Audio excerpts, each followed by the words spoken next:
It's Friday night.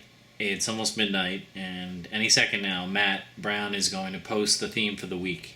And sometimes he posts a theme that is very specific, like something that has a particular word in the title, or other times it's a little bit more difficult to search on because it's something very thematic and you can't just search for a particular word. We'll see in a second what that is. There it is, high and low, and it appears that in fact it is, yep, words have to be high or low in the title. I'm guessing variants are okay, but high or low. And I will now take a quick look at my iTunes for any songs that fit those descriptions. So here's my iTunes, and what I like to do is, when possible, do a search.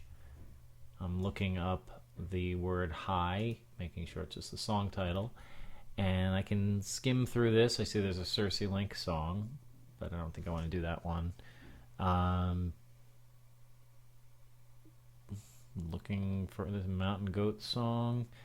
The song I actually already have in mind is this one.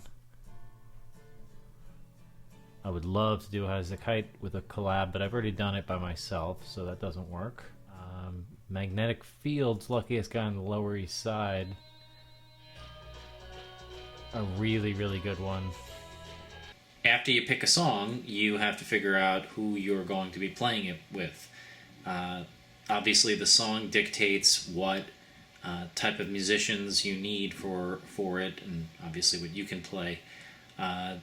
The two songs that I most interested in, one I don't think lends itself as well to a bunch of different musicians, and the other one does. So I think I'm gonna go with the New Mendicant song, the one that I had thought of. I think that we can put a whole bunch of different people on it, and I've got some ideas for making it a really big choir-like chorus.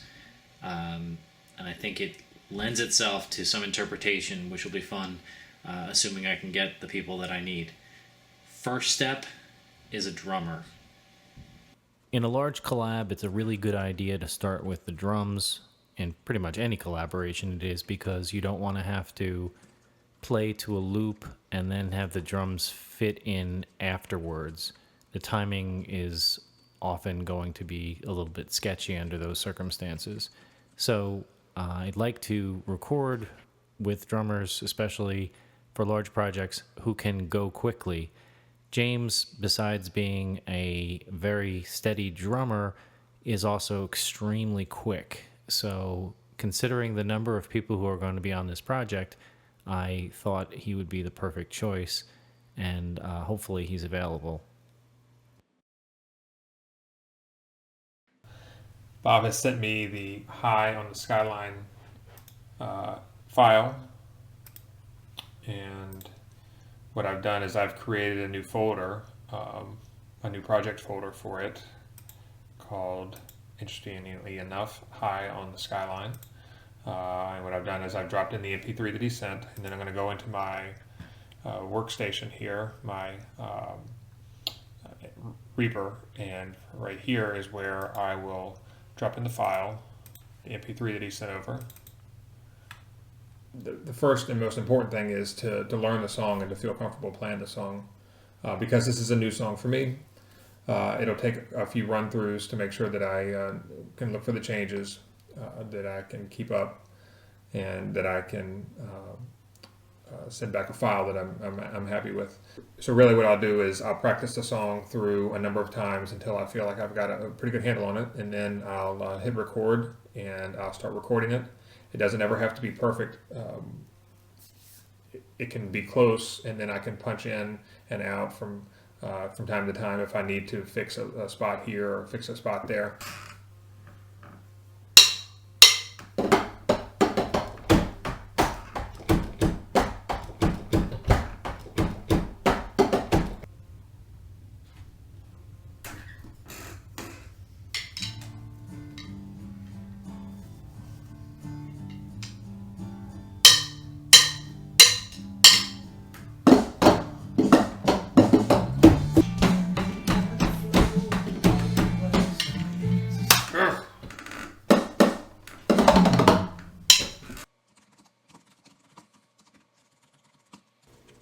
I'm going to see if Matt Brown is available to play lead guitar and do some backing vocals on the song.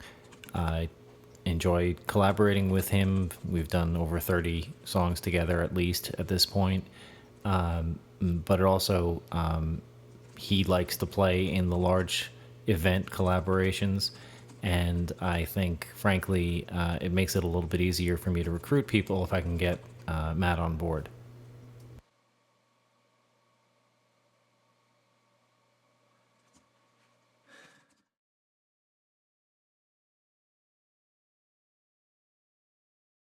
For the rest of the band, I was thinking I would have Kyle play bass, Kyle Richards play bass, Owen Hodgson play keyboards, Nancy Gardos play guitar, and Zoenda McIntosh on percussion. All of them can sing, and the more the merrier on the big choir arrangement that I'm looking for. Okay, so it's Saturday afternoon here in the UK, and I can tell folks are waking up over in the US because here's a "Hey Owen, you around?" from Bob. So I'm just going to write back to him and see what he's thinking.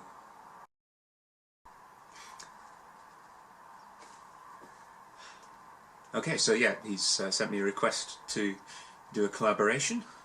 Am I available? Am I interested? Sure I am.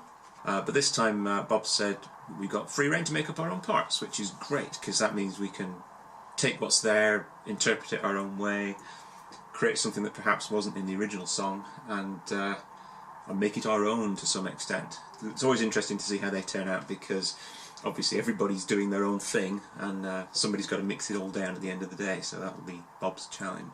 Small wrinkle, I forgot that I'm leaving for San Francisco in a few days and won't be back until Sunday night, which is the deadline. So, oh, and I don't have a laptop anymore, it's broken, so I can't mix, nor can I do the video, both of which I often take on that responsibility for in my collaborations. So I'm going to have to ask some people in the group. Fortunately, there are eminently qualified people on both fronts. Oh, one more request. I know what this will be. Can I put the video together? Yep, I'm sure I can manage that. Hang on.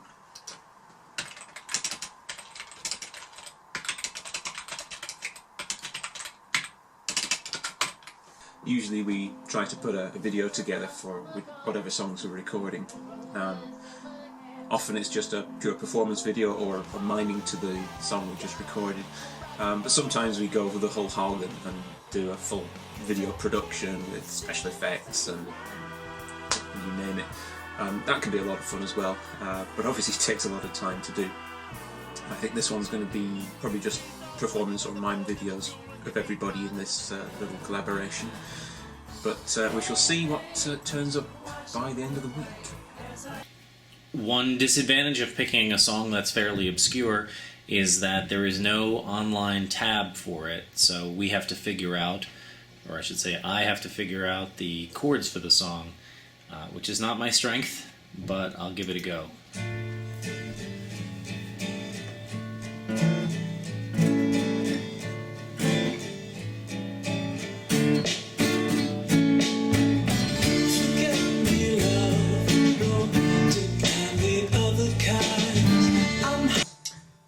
Okay, so doing my first listen now, and just checking the chords that Bob's written out just to make sure they're okay. He wasn't sure about a couple of them.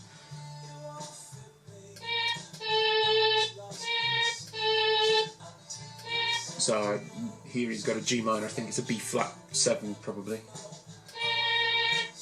Best to check these things out before everybody starts recording so we don't end up playing different things.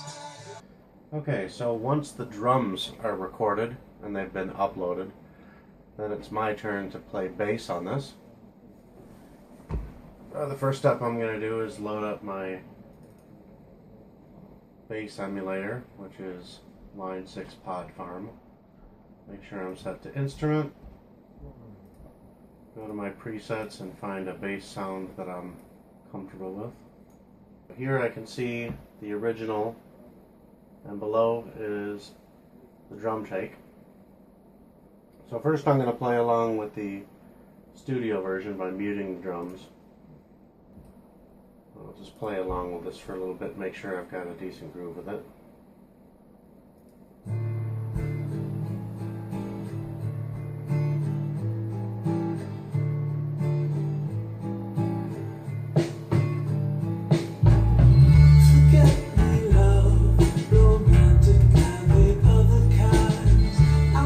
The next step is to line up the drums with the original track, see if they match. If they do, I'll have a better idea of where I'm supposed to play. The first drum hit is going to be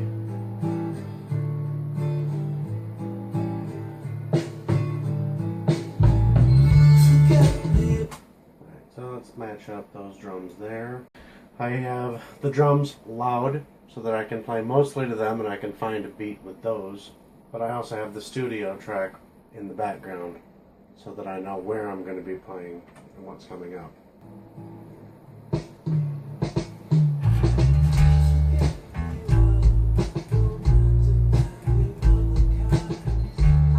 So now that James has finished his drums, he uploaded it to the Dropbox folder, and it's my job now to make a work track, one that everybody else can record to. And the simplest way to do that would be to record an acoustic guitar track and do a vocal. Sometimes those are final versions, other times they're scratch versions which will be replaced later. As long as the timing is right, then everybody else, the bass, the keys, other guitar players and vocalists should be able to do their parts. So I need to put on my headphones to hear the track and record without any bleed through to the song. Besides the wrong chord, there was no counting, which is something I think I might have to actually make a count in, because otherwise it's going to be impossible. To make sure that everybody's lined up exactly the same, what I'm going to do is I'm going to do a count-in track, and then align every track to that same 0 point. Now the MP3 starts right at the very beginning, so there's 0 count-in, and it starts with an acoustic guitar. If I were to try to record along with that, I'd have to have absolutely perfect timing at the very beginning, and it would just be a wild guess. So what I'm going to do, or trial and error, what I'm going to do is I'm going to actually listen to the track, and I'm going to count with it, and then I'm going to record myself counting with it, and then move everything over. 1, 2, 3, 4. Edit it, slide it over. Then I am going to slide everything else over to be in line with it. And then the track should begin right there. See how that sounds. 1, 2, 3, 4.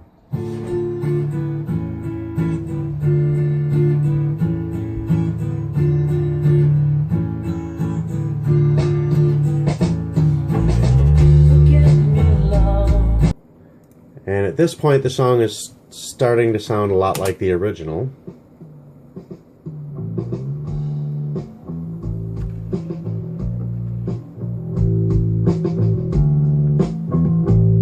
So now I've got the original song, and I've also got the first track that's been recorded by one of our band.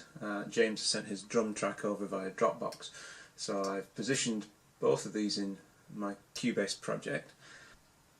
Okay, well, most of what I'm going to add to this track will be recorded by MIDI, i.e. directly from a keyboard signal into the computer rather than audio.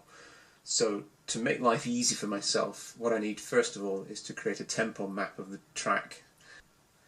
So basically what I do is play the track through and just literally tap each bar as it comes by, and then convert that into the tempo.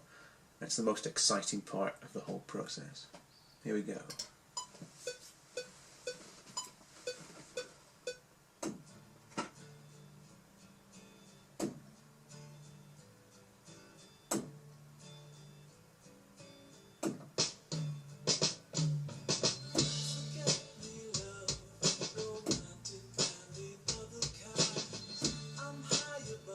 Guitar's in tune. I checked that first thing. Now, I'm managing to record on the wrong track, first of all, and I also had not muted or sent the audio to my headphones. It's coming out the speaker, which is kind of useless to record that way because you'd have the bleed through. I'm still on the wrong track. You'd think I would have figured that out by now.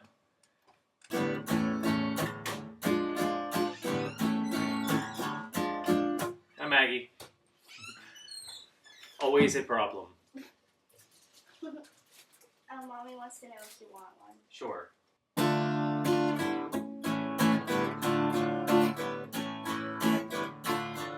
Much better take. I muffed one note or one chord. I could have screwed up other stuff. For all I know, I'll hear it better, obviously, when I play it back. But I think that's going to be the take that's good enough to share with other people to get people started. Okay, so I'm gonna do a quick vocal take. Try to get a work track together that we can use for everybody to track to. That doesn't have the original parts to it. Forget me, love, romantic, and the other kinds. So here at this spot, the song starts with his guitar. Before we were just playing to a click track. And once we had Bob's guitar, we could use that for the timing for the intro.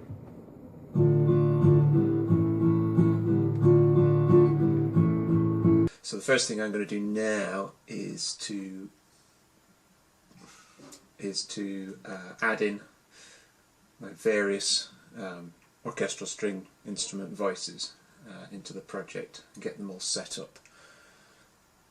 And I always do a full orchestral string section, so there'll be 5 parts. There'll be first violins, second violins, violas, cellos, basses, and after that there's also all the articulations where it gets nice and complicated to get the nice lush realistic sounds. It's time to record. And the first track I'm going to have a go at is the piano part, because that's fairly straightforward. I've had a playthrough a couple of times to figure out what needs to be where, and noted a couple of things down, so we'll just give it a try, see what happens.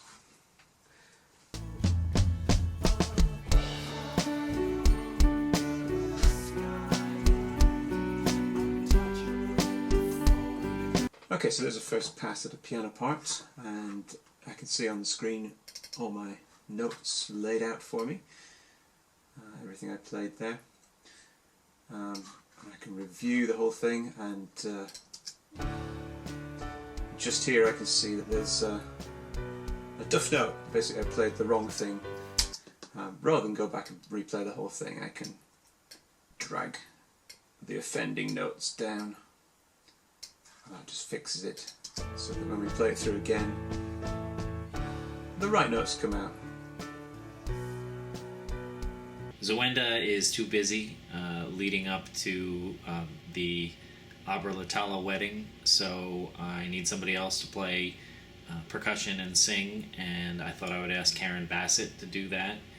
She plays everything, and I feel sort of guilty asking her just to play percussion, but I already have a drummer and a bass player and even 2 guitar players, so it'll just be percussion and singing if she's into it. Karen's really into video, so that's an absolute bonus for this project. Alright.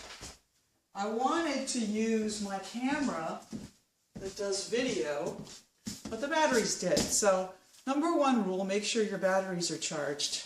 Charging my battery now. Alright, so before I start, I have to download the work track. So I download it. There it is, downloading. And then I have to convert it into a file that my old Pro Tools system can read. So I have to convert it to a WAV or AIFF file, which I do online with a free program. So I have to convert from MP3 to WAV, then import it into my system, but I have to do that with a handy little thumb drive. I have to take that thumb drive to put that converted file on the thumb drive, bring it over here to that, to import it into there. Using old gear takes time, lots and lots of time. Mixing board, I gotta figure out which channel this microphone is plugged into, and I think it's plugged into this one right here. Alright, and it's going to 3 and 4, and it's going here. So, check the levels.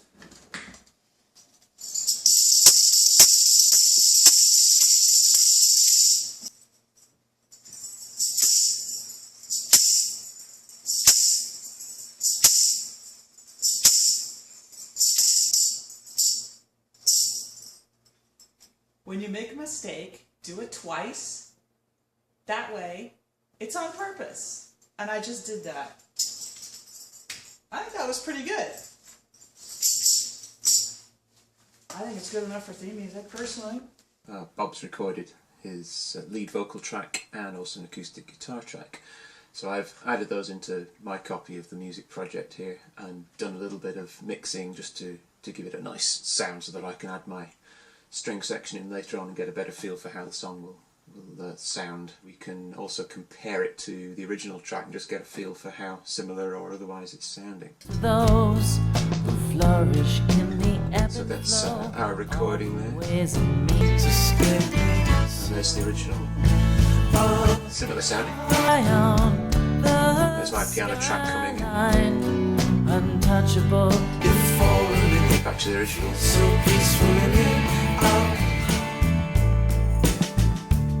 Which makes an interesting comparison. Alright, so I'm setting up for vocals. I have my mic set up, my input set up. I'm gonna get a bunch of tracks ready in Pro Tools, because I like to do multiple versions of the same track, because I think it sounds fuller and better and bigger, and I'm not that great of a singer, so it's kind of like support to have the extra tracks, doubling, tripling. I usually triple my tracks. Okay, so I got this idea for the end of the song. I'm just going to send it to them, and if they like it, great, and if not, great. And here it is.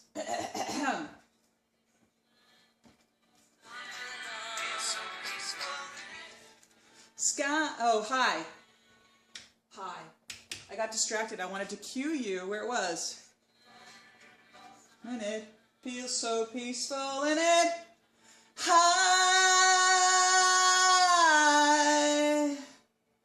Skyline. Doing video is like a pain. I just want to record and not have people look at me, and you know, it's not very glamorous. I know, the phrasing wasn't good. Okay. I'll show you if you want to see. High on Skyline. I'll show you if you want to see how deadly close this so far away can be. How deadly. High on the skyline. Untouchable if for a minute. Feels so peaceful in it. Each track, aside from just mixing its amplitude, I can change different effects on it. So if we look at the original acoustic guitar that Bob gave me, I have given it a default high pass where I've rolled off the low frequencies so that it doesn't get in the way of other instruments that are also occupying that space, such as vocals. Once it gets to the vocals, that's when I start adding different effects like compression and reverb, depending on what the song calls for. We sat on the pier this afternoon. The sun was out, but it was very breezy again. I was carrying the photograph album. Okay, so I'm ready now to start doing my string arrangement for this song. So I've played through the first segment of the song that's going to have orchestral strings in it, figured out a rough arrangement that I want to try and do, and again, to make life easy, what I'm going to do is play the arrangement for the violins, first violin, second violins and viola, all at the same time, just for this first chorus, and then I'm going to split them out into the different parts and sort out the articulations and make them sound as realistic as possible. In the ebb and flow, all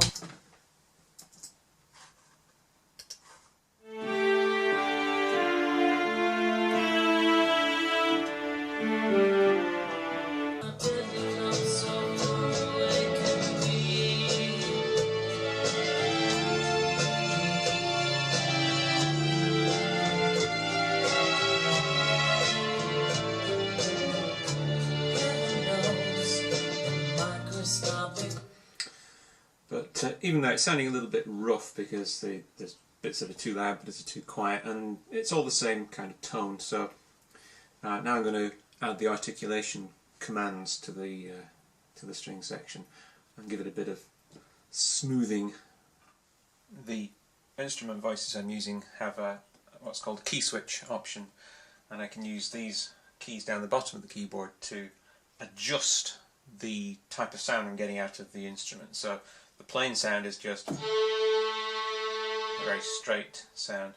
I can also adjust it so it's got a bit of a swell to it. Different kinds of swells. There's also options to give it a bit more legato, or a bit of tremolo there, or even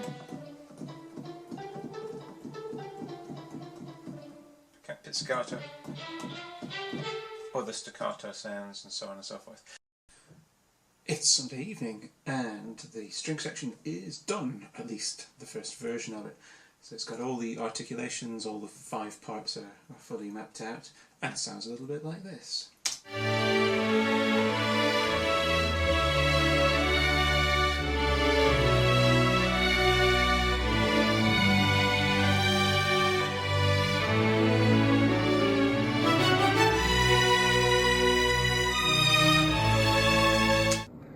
And the next tracks to come in, I believe, were from Owen. And when you hear them separately, you hear how much it changes the track.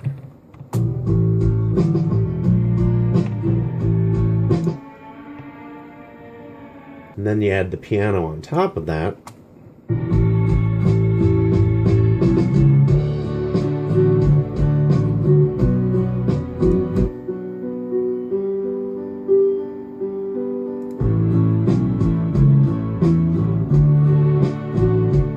So at this point, the song has already started progressing on its own route. Heyo, it's me, Matt. I am about to record my guitar part for the new Mendicant song. I have to use a computer that I've never used before, and some software I've never used before. So it's going to be quite a trick. So far, just getting ready to do it has been a major pain in the butt. I have no amp simulation software on this computer, so I'm going to have to record something totally clean and then send it off to the mixer and have them do something to make it sound good. Which is weird, because then I'm recording without the tone that I'm ultimately going to have. So it's kind of weird to just play and hope that it all works out. I've got Reaper, which is what I use, and I'm running it through kind of an amp simulator, but not really, and also some delay to make it ping-pong around a little bit. I don't have to do anything for a while.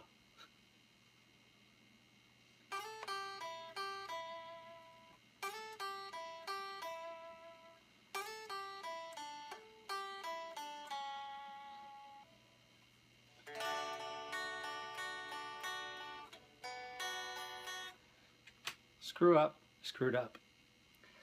Take 2.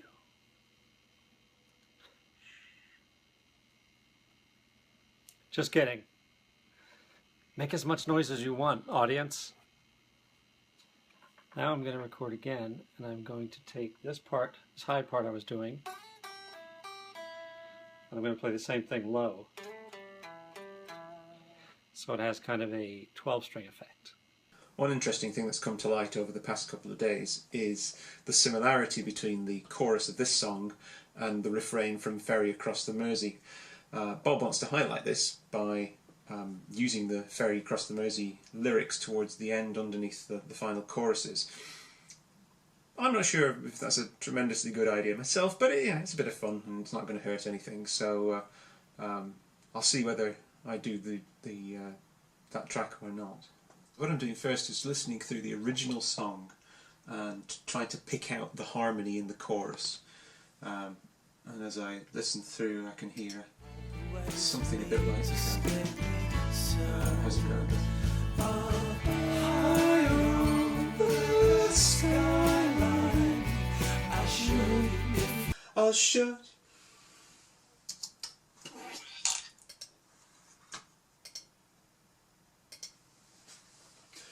Up high on the skyline, untouchable if for a minute, feel so peaceful in it. Up high on the skyline, untouchable if for a minute, feel so peaceful in it. Up high on the skyline, untouchable if for a minute, feel so peaceful in it. Up high on the skyline, untouchable, but for a minute, feels as peaceful in it. And I totally messed up already. Was I even recording? I don't know. So far away can be. Up high on the skyline, untouchable if for a minute, seems as peace. Untouchable if for a minute, feels so peaceful in it. I think I'm done, people. I think I did all my stuff. I'm sorry that was boring, Bob. I didn't know how to make it exciting. Here is my finished product. You can't see that. I'm going to add a very basic flute track which will mimic the vocal line in the final choruses. It's a throwaway thing, it can be used if they want it. Just a little bit of additional flavour there. So to do that I'm going to create a new audio track and just give it a quick record.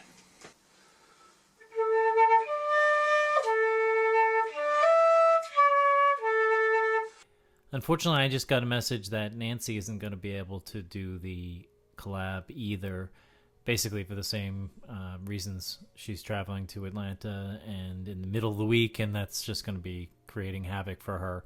So I'm going to ask Karen to take on the guitar part in addition to playing percussion and her backing vocals. So I've been asked to record a guitar track, so I need a microphone. I need to steal it from the drums. One of these guys will do. I think that one's going to do it. Alright, good old SM57 in place. We have power. Alright, so I got my guitar set up. I have the lyrics and the chords and some scribbles of something else. I need to learn the song now. Kind of know it in my head, but I haven't played it yet, so let's have a go at this. Right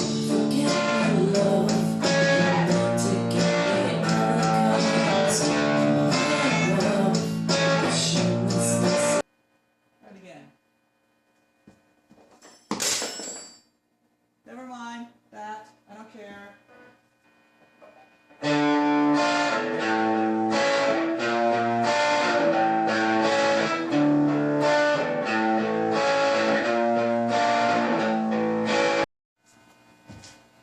Okay, so I just finished the guitar track, I bounced it down, and now I have to send it. And I just realized it's 1:30 and I have to go pick up my children. They get out early on Tuesday, so phooey.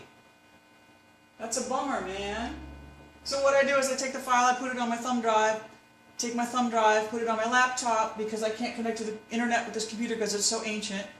And I'd have to shut down out of OS 9 and open up OS 10 and with still an old browser and hope that I could, anyway, just easier to do it this way.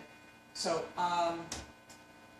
yeah, I put the file on a thumb drive, and then I upload it from my laptop to Dropbox. And hopefully everybody's thrilled with the track. Otherwise... Karen submitted her guitar, and this is what her guitar sounds like.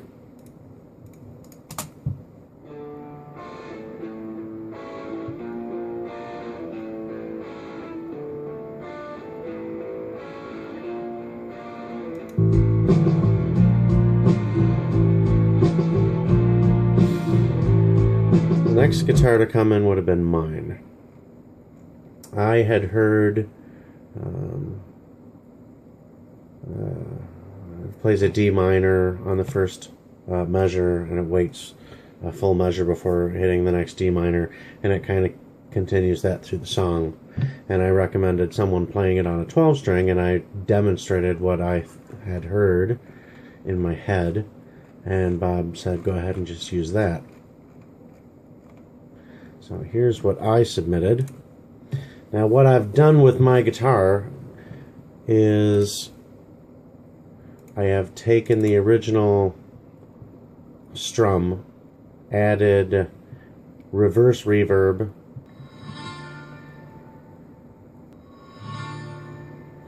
and I like the sound of that, but I wanted the intro to be a little bigger, so I added a second guitar.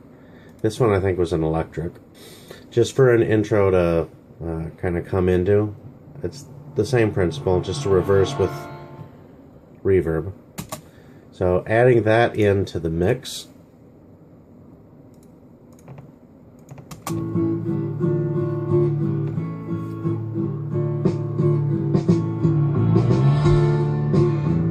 As the project goes on, the person in charge of the mix will create mix downs of everything we've got so far, and Kyle's doing that for us this time, as well as playing bass.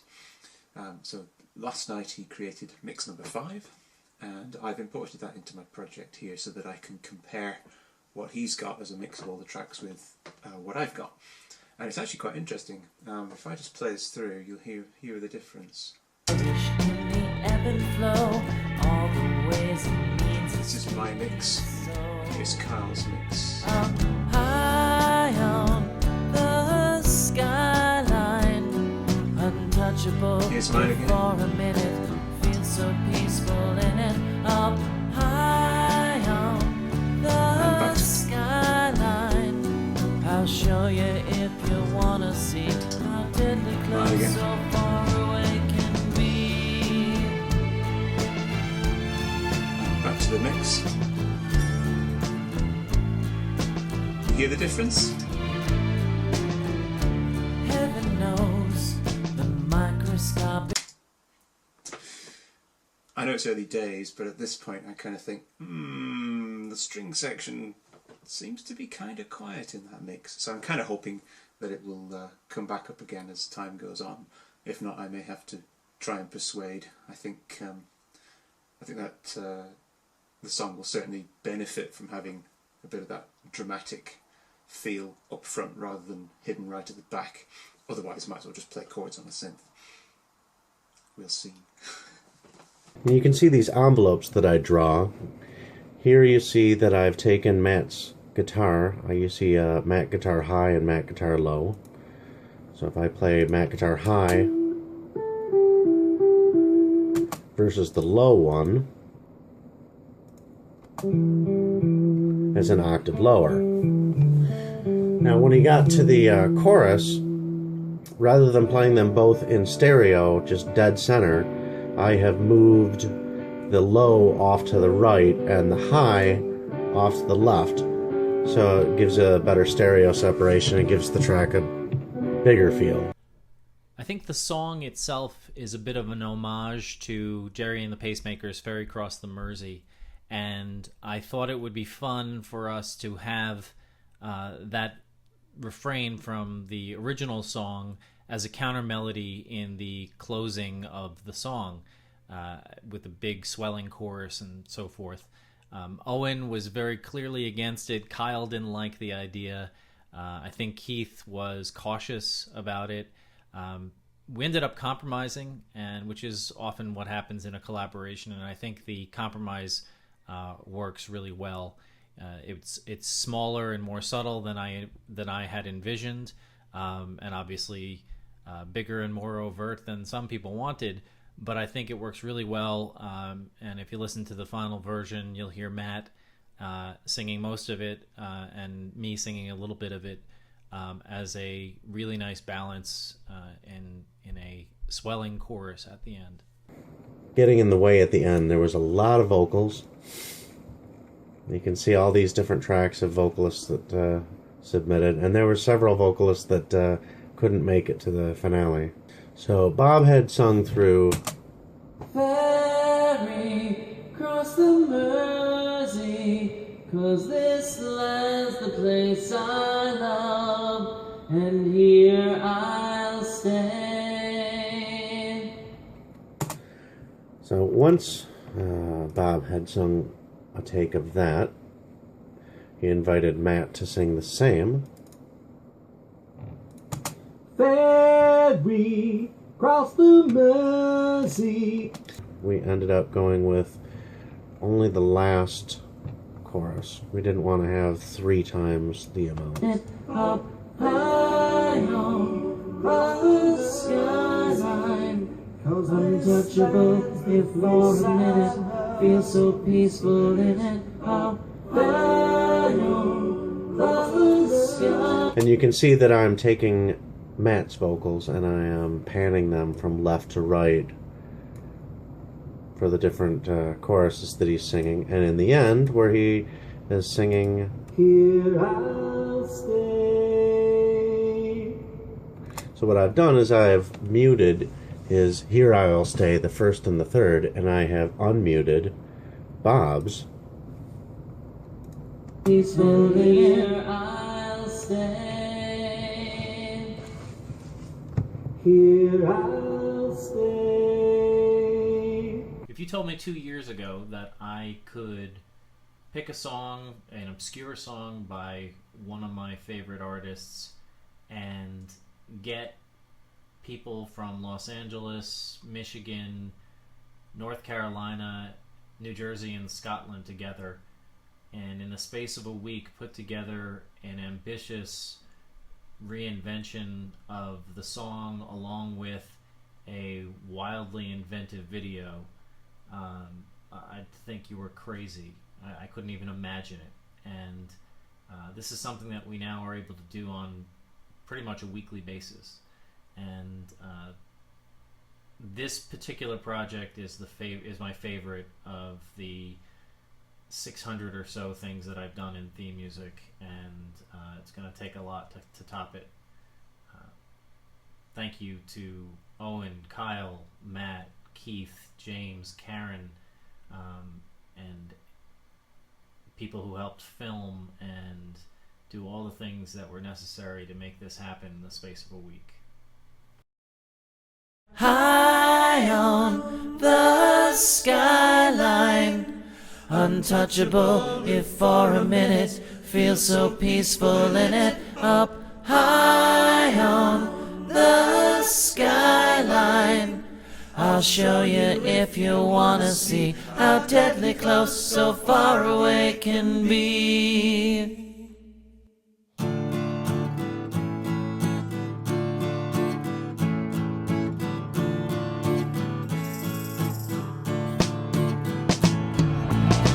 Forget me love, romantic and the other kinds. I'm high above the shamelessness it takes to try, not the loving kind, freaking out aside. Clowns are more than coiled to the sky. Heaven knows a microscopic world below.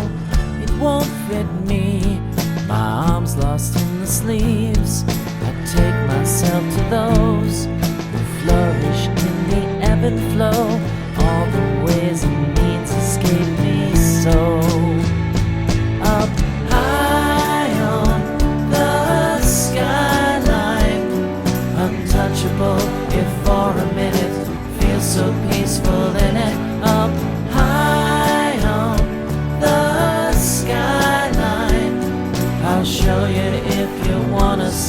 how deadly close, so far away can be.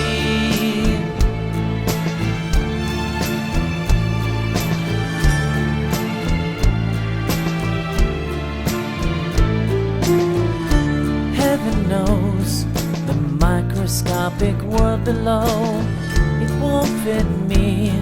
My arms lost in the sleeves, I'll take myself to those who flourish in the ebb and flow. All the ways and means escape me, so up high on the skyline, untouchable if for a minute, feel so peaceful in it. Up high on the skyline, I'll show you if you wanna see how deadly close, so far away can be. So far away can be. So far away can be. So far away can be. Up high on the skyline, untouchable if for a minute, feel so peaceful in it. Up high on the skyline, untouchable if for a minute, feel so peaceful in it. Up high on the skyline, untouchable if for a minute, feel so peaceful in it. Up high on the skyline, untouchable if for a minute, feel so peaceful here I stay. Here I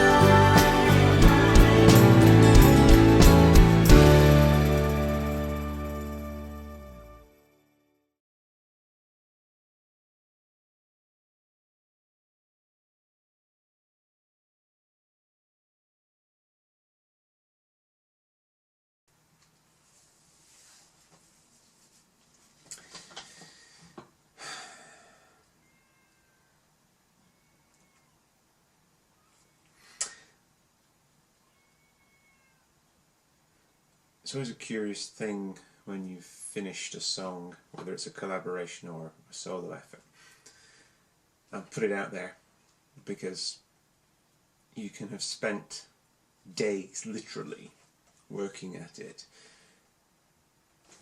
and it's all over in 3 or 4 minutes.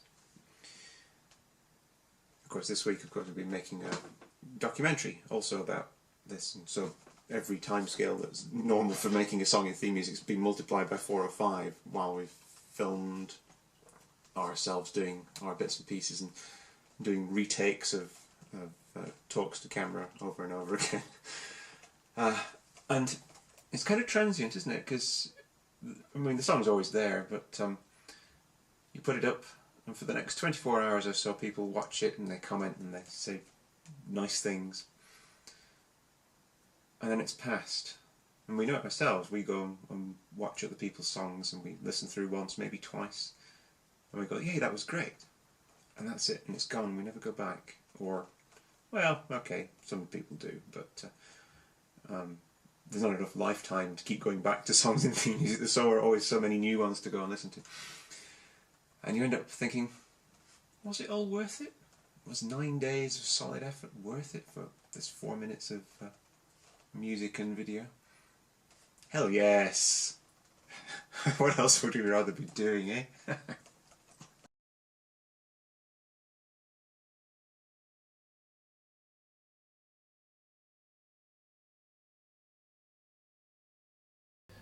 You know, as far as process goes, there really there's not a whole lot to it.